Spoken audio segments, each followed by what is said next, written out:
ភាសាក្រិកមេរៀនទី4កំណត់សម្គាល់មួយចំនួននៅក្នុងភាសាក្រិកទី1គឺយើងនឹងរៀនអំពី double consonants ដែលប្រែជាភាសាខ្មែរថាព្យញ្ជនៈទ្វេឬក៏ព្យញ្ជនៈដែលមាន2តួអញ្ចឹងនៅទីនេះគឺតួអក្សរក្រិកទាំង5នេះពេលសរសេរបកប្រែនៅព្យាង្គអានរបស់វាគឺវាសរសេរជាមានអក្សរ2តួឧទាហរណ៍ដូចជា theta មានអក្សរ th xi មានអក្សរ xs phi មានអក្សរ ph key មានអក្សរ ch psi មានអក្សរ ps អញ្ចឹង5តួអក្សរនេះគឺហៅថា double consonant មួយទៀតគឺយើងនឹងរៀនអំពីទម្រង់នៃទាំង3នៃ sigma sigma មាន3ទម្រង់នេះគេហៅថា capital sigma នេះខ្ញុំហៅថា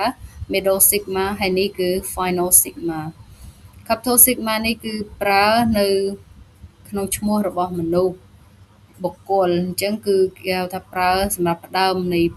ពាក្យឬក៏នាមណាដែលជានាមអសាធារណៈអញ្ចឹង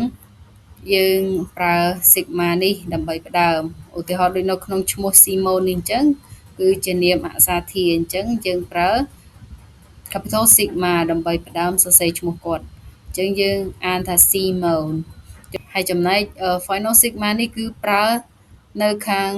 ចុងនៃពាក្យជានិច្ចឧទាហរណ៍ដូចជាពាក្យនេះអញ្ចឹងគឺយើងអត់អាចប្រើsigma ទាំងពីរនេះទេគឺយើងប្រើបានតែមួយនេះគត់ភាសានេះគឺជាទីតាំងរបស់វាចំណែក middle sigma គឺអាចនៅខាងដើមនៅកណ្ដាលនៅគ្រប់ទីតាំងប៉ុន្តែនៅពេលដែលសរសេរឈ្មោះនាមអសាធារគឺយើងអត់អាចប្រើ sigma កណ្ដាលនេះទេគឺបានតែ capital sigma នេះអញ្ចឹងនេះគឺជាឧទាហរណ៍យើងនឹងអានពាក្យនេះទាំងអស់គ្នាគឺអានថា cosmos cosmos ប្រែថាលោកីនេះគឺជាឧទាហរណ៍មួយទៀតនៃ final sigma គឺយើងអានថា logos logos ប្រែថាព្រះបន្ទូលឬក៏ពាក្យមួយទៀតយើងនឹងរៀនអំពីកំណត់សម្គាល់នៃការអាន gamma ឬក៏នេះគឺច្បាប់នៃ nasal gamma nasal gamma គឺ gamma ជាទូទៅគឺមានសំឡេង g ប៉ុន្តែវានឹងបដូរទៅជាសំឡេង n ឬក៏ដូចនឹងសំឡេងអក្សរ n នៅពេលដែលវាមកមុនតួអក្សរទាំងនេះបើសិនជាវាមកមុនតួអក្សរ gamma មួយទៀតឬក៏វាមកមុនតួអក្សរ kappa មកមុន ki ឬក៏មកមុន xi អញ្ចឹងគឺវានឹងបដូរទៅជា g ទៅជា n វិញឧទាហរណ៍ដូចជានេះអញ្ចឹងគឺពាក្យ angelos យើងអាចអានថា angelos ទេដោយសារតែនៅពេលដែល gamma មកមុន gamma មួយទៀតគឺ gamma មួយនេះនឹងបដូរទៅជាសំឡេង n ឬក៏ស្មើនឹង nu អញ្ចឹងយើងអានថា angelos angelos ប្រែថាអ្នកនាំសារឬទេវតាមួយទៀតនៅក្នុងភាសាក្រិកគឺយើងគួរកត់សម្គាល់ពីសញ្ញាទាំងនេះគឺសញ្ញាមួយនេះគឺបែរចេញក្រៅចំណែកសញ្ញានេះបែរចូលក្នុងសញ្ញាទាំងពីរនេះគឺក្នុងភាសាក្រិកហៅថា breathing marks ឬក៏សញ្ញាដង្ហើមសញ្ញាដង្ហើមមានពីរនេះឯងពេលវាបែរចេញក្រៅគេហៅថា smooth breathing mark ឬក៏សញ្ញានៃការដង្ហើមដែលអឺធូរគឺមានន័យថាពេលដែលវាដាក់នៅលើពាក្យណាគឺវាអត់ប៉ះពាល់នៃការបញ្ចេញសំឡេង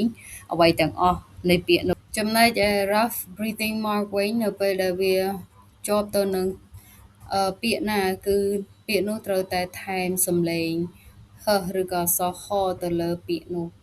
អញ្ចឹងយើងនឹងមើលឧទាហរណ៍ទាំងអស់គ្នាអញ្ចឹងពាក្យខាងពីរនេះគឺ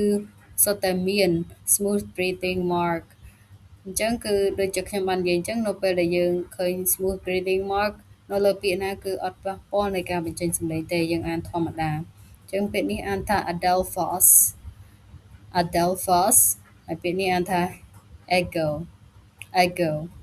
ចំណែកពាក្យពីរនេះវិញគឺមាន rough breathing mark អញ្ចឹងយើងត្រូវថែមសំឡេងហឹសឬក៏អក្សរហនៅខាងមុខពាក្យនីមួយៗអញ្ចឹងពាក្យនេះយើងអានថា wheels weos ហើយពាក្យនេះអានថា hina hina សញ្ញានៅក្នុងភាសាក្រិកគឺមាន4នេះដែលយើងគួរកត់សម្គាល់សញ្ញា semicolon ដែលនៅភាសាអង់គ្លេសគឺពេលឃើញសញ្ញានេះគឺស្មើនឹង question mark ឬក៏សញ្ញាសួរចំណែកសញ្ញានេះដែលនៅខាងលើចុចប៉ុន្តែនៅខាងលើគឺស្មើនឹងសញ្ញា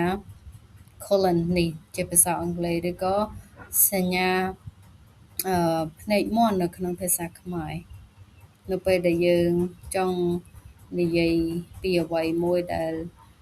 បុគ្គលម្នាក់និយាយគឺយើងដាក់សញ្ញានេះហើយសញ្ញាក្បៀសវិញគឺដូចជាភាសាអង់គ្លេសដែរគឺស្មើនឹងសញ្ញា comma នៅក្នុងភាសាអង់គ្លេស